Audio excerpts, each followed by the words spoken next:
This and conference council. will now be recorded. Now I'll start.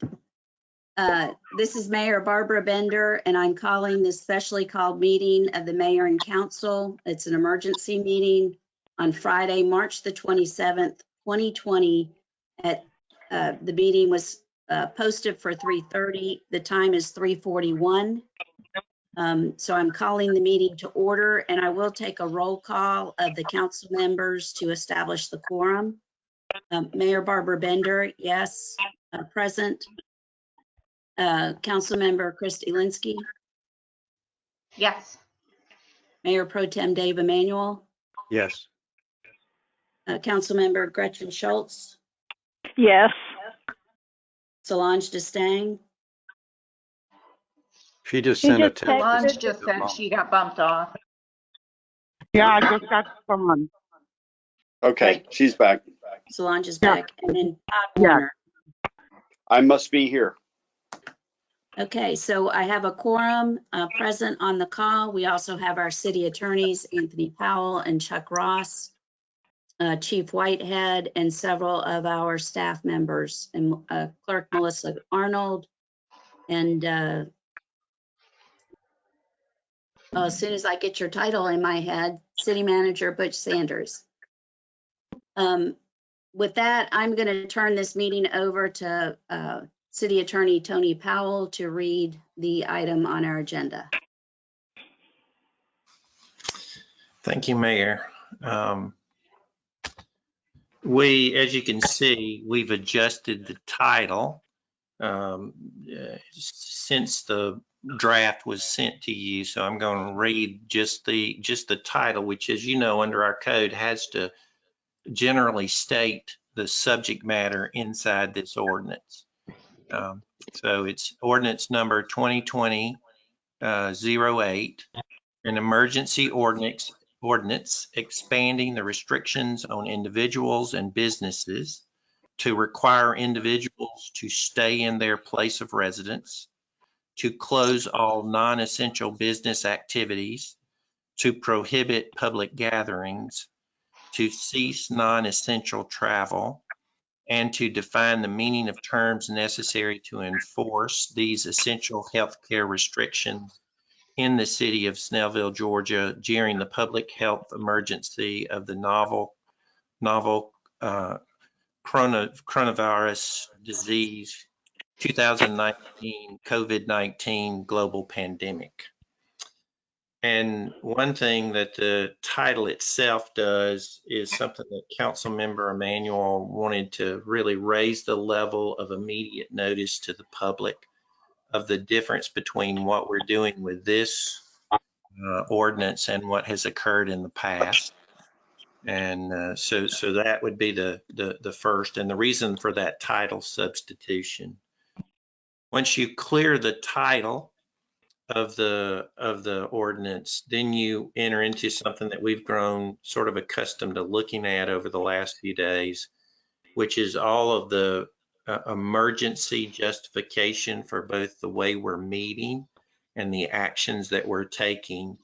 Public emergencies declared by the President of the United States, the governor of the state, the health governing body of this state, and by our council attempting to create restrictions that will stop the spread of a virus that has really it's novel, meaning there are no real vaccines or ways to treat this or to protect people from having it spread other than to stay away from people who are carrying this disease.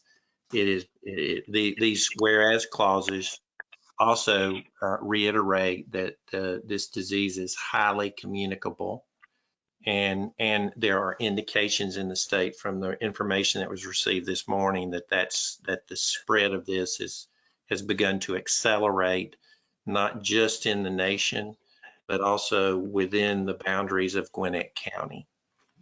So the purpose of this is to respond to the governor's instruction that regulating public both travel, gatherings, and businesses. He was leaving it to the local jurisdictions to create reasonable restrictions as this accelerated. And in that, the primary target currently for dealing with this disease and an issue that has been raised is the space within hospitals to treat the rapidly expanding epidemic. Those issues have to be handled on a regional basis. So this ordinance is really being targeted to be adopted by Gwinnett County and all other cities as a regional way to deal and in some ways protect the resources of our local hospitals to allow treatment to occur on an emergency basis. The situation having deteriorated in the last few days to this point, the expansion of the actual function of this ordinance is to make it a mandatory curfew 24 hours a day, requiring individuals to stay in place in their place of residence. That comes under section 1. It defines what that means in terms of shared space and other things, but basically it is taking what has been an attempt by the president and the governor to get voluntary compliance and making it mandatory within the city. There are exceptions for essential activities, essential governmental functions, and essential businesses that are all referred to in section 1. Section 2 is an expansion of, there were some businesses that were close contact businesses that were immediately stopped where the virus had been known to spread quickly, primarily restaurants, bars, and other places where people are close together and touching the same things. This expands that business closure to all non-essential businesses. In that, it also gives exceptions for minimum basic operations and essential businesses that it defines that will be allowed and even encouraged to continue to operate. That's section 2. Section 3 is the change. The previous restriction was 10 or more people in public gatherings. This basically states that there should not be any public gatherings unless they fall within some exception that is noted in this ordinance. And then finally, it is a restriction on all non-essential travel, not just automobile or public transportation, but it calls all non-essentials. It's travel on foot, bicycle, scooter, motorcycle, automobile, or public transit, unless that travel is essential or is in support of essential activities. The exceptions to those 4 restrictions are really contained in the definitions that begin in paragraph 5, defining those terms. Essential activities, and it's worth reading at least a portion of that. Under paragraph 5, section A, there are essential activities that may continue to take place. Section 1, to engage in activities or perform tasks essential to their health or safety. That being, people can leave their homes for that purpose.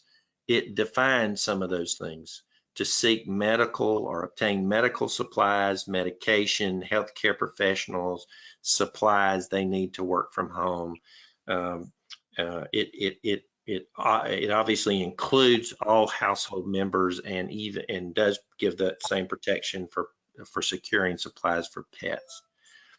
Essential business activities and essential government services are an exception. To engage in outdoor activity, provided that social distancing requirements, the 6-foot requirement, is followed, or to perform work providing essential products and services as an essential business or otherwise carry out activities specifically permitted in this order. So those are that is the beginning of the exception, there is a whole section on healthcare operations that is an exception to the restrictions, the 4 restrictions. That includes hospital operation, clinics, dentists, pharmacies, pharmaceuticals, biotechnological companies, healthcare facilities, healthcare suppliers, home care services providers, mental health providers, and any related or ancillary healthcare services. Essential infrastructure is another definition that is within the exceptions. It's public works, construction, private construction, and all related activities, airport operation, water, sewer, gas, electrical, roads and highways, public transportation, solid waste collection and removal, internet and telecommunications. Essential government functions are all first responders, emergency management personnel, emergency dispatchers, court personnel, law enforcement personnel, and others who perform essential services as that term is defined in this ordinance. Covered businesses is a key definition, and covered businesses include all for-profit, nonprofit, private educational entities, regardless of the nature of the service, the function they perform, or its corporate or entity structure.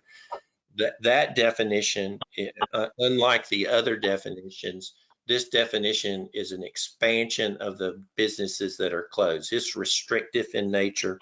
This ordinance applies to everything unless it's listed as an exception. Then it gives a definition again, following up on essential businesses.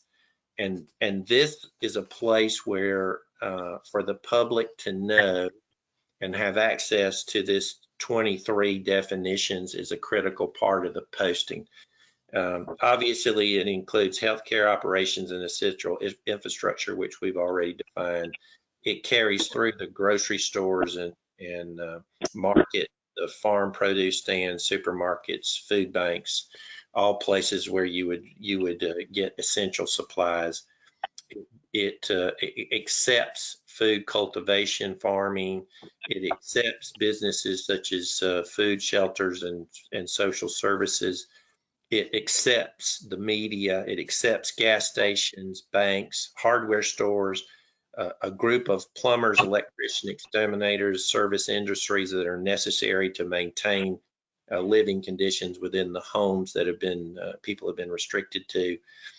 Mailing and shipping operations, educational institutions under specific definitions, laundromats, dry cleaners, laundry service.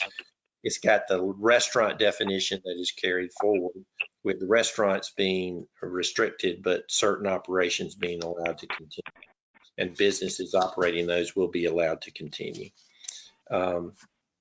Businesses that supply products needed for people to work from home, businesses or manufacturers that supply essential businesses with supplies necessary to operate.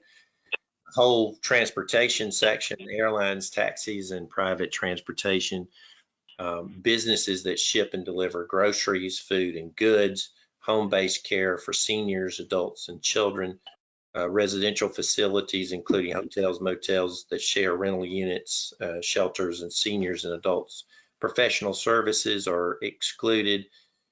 Legal, accounting, and real estate, provided they are providing legally mandated activities. The businesses that provide services and goods to any governmental unit. That's basically the outline of exceptions.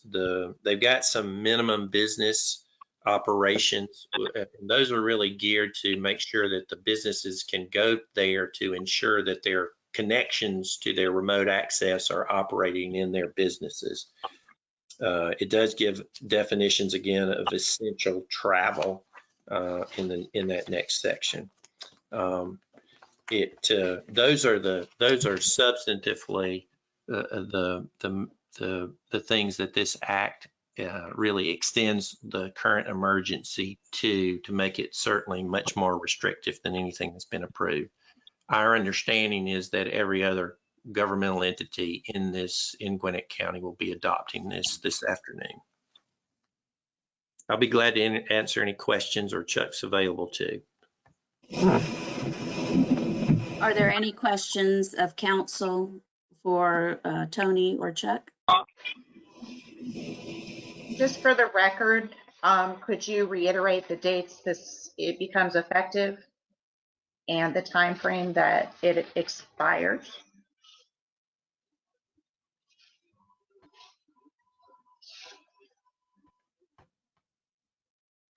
Okay, that's the last page. It becomes effective at 12:01 a.m. on March 28th, 2020, and will continue to be in effect until 11:59 p.m. on April 13th, 2020, or until it is extended, rescinded, or superseded. Thank you.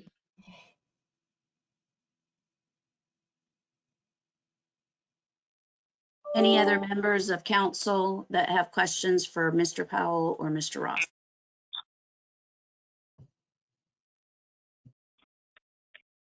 Any other people on the phone call that have questions for Mr. Powell?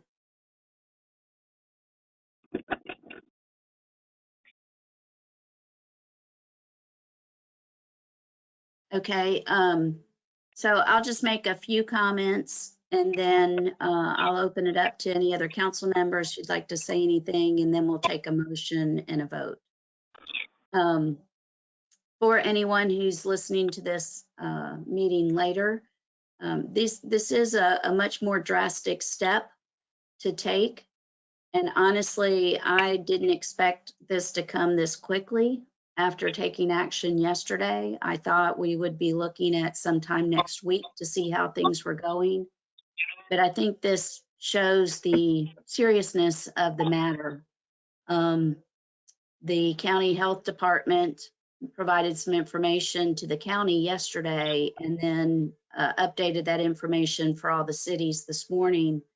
And we are definitely in an acceleration phase. And I think while I appreciate and very much respect Governor Kemp's stand on allowing the local governments to make these calls, depending on what's going on in their areas, I really think that the entire metro Atlanta area is going to have to take these measures. So I do appreciate him not mandating statewide, but definitely the metro Atlanta area all needs to be looking at this, which is why we are working so closely with the county and all of the Gwinnett cities, because if one of us acts, it doesn't do any of us any good. And it really is important that everybody step up the level of what they're doing to help minimize the spread of this. That's really what we're seeing now is community spread. Someone not knowing they have symptoms being out among other people, and it's spreading to, several other people. The test results are coming in very slow. We're still at a 7-day turnaround in our area. So by the time we get a test result of a positive, that person may have already been around other people. So it's just really important that everybody take heed. This really, really bothers me to have to take this type of an order. We're talking about businesses and people's livelihoods. If the business has to close, there's inevitably employees that suspend their jobs as well. So it's a really serious matter that we've got. But if we can get everyone working together and doing what they really need to be doing, hopefully we can come back in 7 days and say, we've done what we needed to do and we can rescind this. That's my hope. But it depends on all of us working together. If any other council members have a comment at this point, I'll allow that and then we'll have a motion. Barbara, I just want to emphasize some of the information we got this morning. And one of the points that I thought was very important is the fact that you don't have to have somebody close to you sneeze or cough, that just what's expelled while somebody's speaking can also carry the virus. So the need to stay that 6 feet apart is essential, even if you're not around somebody who's coughing or sneezing.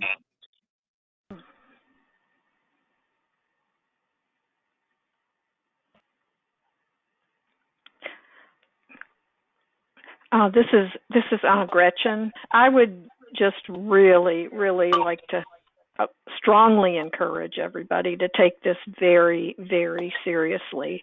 Otherwise, it may have to be extended beyond this period, and I don't think that's something any of us want to see happen. And so I just hope that everybody will really realize that this is a very serious thing that we're having to do to keep this virus controlled.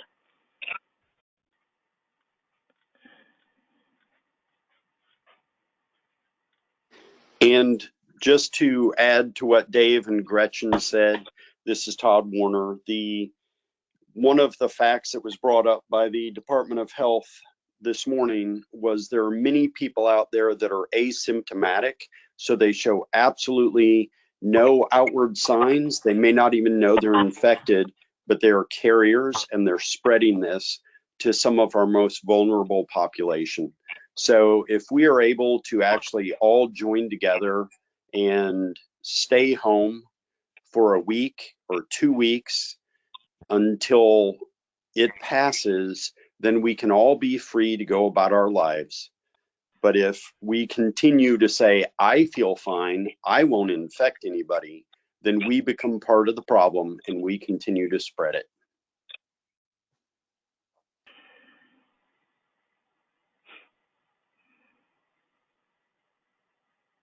Okay, I will entertain a motion. Motion to approve ordinance 2020-08 as read by City Attorney Powell. There's a motion. Is there a second? Second. Second. I have a motion by Christy Linsky and a second by Dave Emanuel. With that, I will take a roll call vote. Mayor Barbara Bender, yes. Christy Linsky, Yes. Dave Emanuel, Yes. Gretchen Schultz, Yes. Todd Warner, Yes. Solange Destang. Yes. Did I get everybody? With that, we have a unanimous 6-0 vote. So the measure passes. Any further comments? Mm-mm.